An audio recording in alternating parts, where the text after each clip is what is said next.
اور ہم ہی نے زمین میں تمہارا ٹھکانہ بنایا اور اس میں تمہارے لیے اسباب معیشت پیدا کیے، مگر تم کم ہی شکر کرتے ہو۔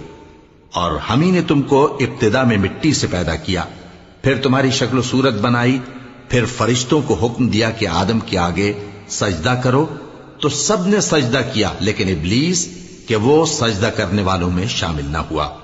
اللہ نے فرمایا، جب میں نے تجھ کو بھی حکم دیا تھا تو کس چیز نے تجھے سجدہ کرنے سے باز رکھا؟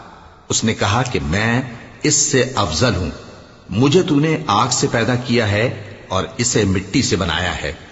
فرمایا، تو بہشت سے اتر جا، تجھے شایع نہیں کہ یہاں تکبر کرے، پس نکل جا کہ تو ذلیل لوگوں میں سے ہے۔ اس نے کہا کہ مجھے اس دن تک مہلت عطا فرما جس دن لوگ قبروں سے اٹھائے جائیں گے۔ فرمایا، اچھا، تجھ کو مہلت دی جاتی ہے۔